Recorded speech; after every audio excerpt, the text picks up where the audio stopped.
வறட்டு இருமல் குணமாக பாலில் 1 தேக்கரண்டி மஞ்சள் மற்றும் அரை தேக்கரண்டி தேனை கலந்து பருகினால் வறட்டு இருமலை தடுக்கலாம்.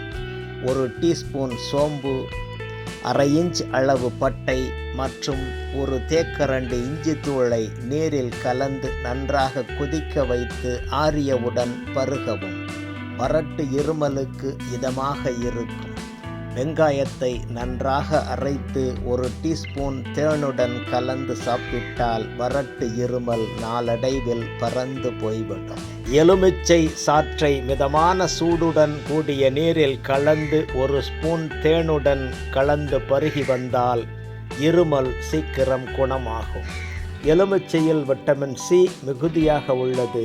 சளி தொல்லை இருக்கும் போது உடலுக்கு விட்டமின் சி மிகவும் அவசியமாகும். தூதுவளை சளி இருமலுக்கு சிறந்த மருத்துவ உணவு. தூதுவளை இலைகளை காய வைத்து பொடியாக்கி வைத்து கொள்ளலாம்.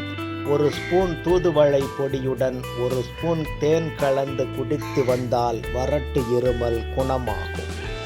நம் வீட்டில் அன்றாடம் பயன்படுத்தும் புதினா ஒரு அருமருந்தாகும். புதினாவை துவையலாகவோ அல்லது சூப் செய்தோ சாப்பிடுவதால் வறட்டு இருமலிலிருந்து எளிதில் விடுபடலாம்.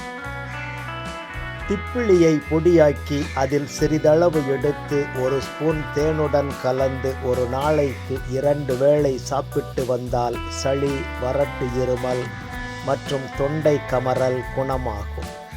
இளஞ்சூடான பாலில் மஞ்சள் மற்றும் மிளகு பொடியை கலந்து குடித்தால் நுரையீரலில் தேங்கியிருக்கும் சளி மொத்தமாக போய்விடும். வறட்டு இருமலும் குறையும். இது இருமலுக்கு கைகொடுக்கும் வைத்தியம். 10 கிராம் பொடி செய்த சீரகத்துடன் பொடி செய்த பனங்கற்கண்டை சேர்த்து 2ம் சம அளவில் கலந்து காலை மாலை என 2 வேளை சூடான நீரில் கலந்து குடித்து வந்தால் வறட்டு இருமல் குணமாகும்.